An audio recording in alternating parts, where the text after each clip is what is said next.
और इनको कहा गया कि मैं जो जो प्लान करता हूं वो आप बोलिए।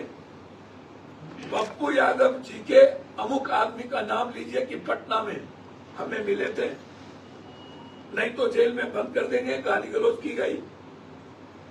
एसपी साहब पर पटना से प्रेशर दिया कि आप वहां पर ये प्रेस कॉन्फ्रेंस करें।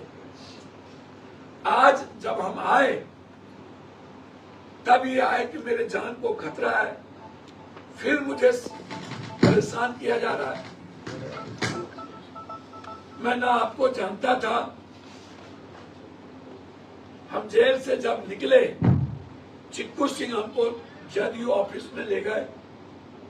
फिर जब हम लौटे पूर्णिया से तो दोबारा हमको पूर्णिया थाना से फोन आया कि आप सचिवालय थाना चले जाओ। और सचिवालय थाना आप गए। सचिवालय बोले पटना आ गए सचिवालय। उसके बाद वो बोले कि जेडीयू कार्यालय। सचिवालय में बोला गया जेडीयू कार्यालय फिर चले जाओ। दोबारा गया। तो आप फिर कौन मिला? नीरज जी। आप बताइए क्या हुआ, बोलिए।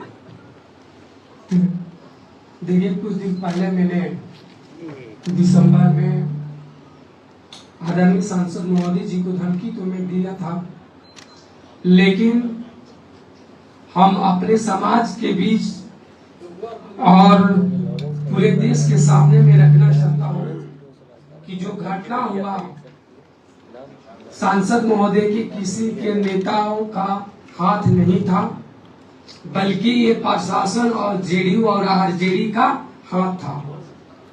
और 1 दिसंबर को जो घटना जैसे हुआ उसको मैं बता रहा हूँ कि पहले हमको पटना बुलाया गया आरजेडी नेता के द्वारा, और फिर चिक्कू सिंह जो है आरजेडी के नेता है, उन्होंने हमको जेडीयू दफ्तर ले गए और वहां के प्रवक्ता है जेडीयू के नीरज सिंह जी, उनसे मिलवाए।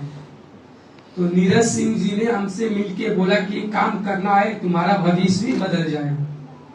तो मेरे में भी गलती है, मैंने कुछ गलती किया कि मैंने सिखावला में मैंने गलती कर दिया, लेकिन वो लोग हमको 2 लाख रुपया और भविष्य में नेता बनाने का बात नीरज सिंह जी ने खुद कहा था अपने मुंह से। सीसीटीवी फुटेज के जाने का नहीं। मैं वहाँ 2-3 बार गया और वहाँ के जो एमएलसी है जेडीयू के नीरज सिंह जी से जब वीडियो बनाने गए थे, बुलाए थे तब, और जेल से आने के बाद फिर हम नीरज सिंह जी से मिले थे। तो मैं दूसरा जो बार मिले तो वो कहे कि तुम एक काम करो, चुनाव की तैयारी करो, तुम चुनाव लड़ो। हमने कहा ठीक है सर, कहाँ से? तो बोले राघोपुर से। तो मैं इसलिए बोला हूँ कि मेरा उम्र क्या हो रहा है, आप लोग बताइए। मैं गरीब परिवार से आता हूँ, मैं यादव परिवार से आता हूँ और मेरा उम्र भी नहीं है और मेरी जान की भी खतरा है। तो मैं ये भी कहना चाहता हूँ कि मैं अपने नेता जो हमारे समाज के एसपी जैसा हमको 1 तारीख को रात में 10 बजे भरतपुर थाना ने पकड़ा। 2 तारीख को पूर्णिया एसपी थे जो थाना है वो हमको ले गए थे। वहाँ हम 7 बजे रात को पहुंचे तो हमको आधा घंटा रखा गया जेल में। उसके बाद हमको 8 बजे से लेके रात 1 बजे तक बैठाया गया। और किसी नेता, पता नहीं वो कौन नेता थे जो आए थे, वो जेडीयू के नेता थे, वो जो चश्मा पे उसका नाम नहीं जानते हैं, संतोष कुशवाहा कुछ नाम है, लेकिन वो भी लोग आए थे। और श्रेयांक राचा गया जो हम तो खुलेआम जो मीडिया पत्रकार को वहाँ जो बैठ लोग लिए थे हम बताए थे, लेकिन वो वहाँ दबा दिया गया। आप जानते नहीं ना उसका नाम क्यों है? नेता को आए। हाँ, नेता को आए थे। उसके बाद फिर एसपी ने अपने तरीके से प्रेस कॉन्फ्रेंस किए और हमको तो बेल दिए जेल थाना से ही। तो मेरा मोबाइल भी जब्त कर लिया गया। मैं मोबाइल मांगा तो नहीं दिए और बोले कि अगर सच्चाई को सामने लाओगे तो हमको गाली गलौज और उल्टा शब्द भी बोला गया जो हम नहीं रख सकते हैं। और फिर उसके बाद थाना से ही हमको फोन आया 1 महीना पहले कि पटना आओ मैं पटना आया तो फिर हम कहा सर कहाँ आऊँ, पटना तो हमें पहुंच चुका सचिवालय। तो बोले जेडीयू दफ्तर चल जाओ। तो मैं गया तो इस चुनाव का जो मसला है तो नीरज सिंह जी खुद कहे तुम चुनाव लड़ो। तो इसलिए हम बोले कि मेरा उम्र क्या हो रहा है, हमको फंसाया जा रहा है और मेरी जान का भी खतरा है।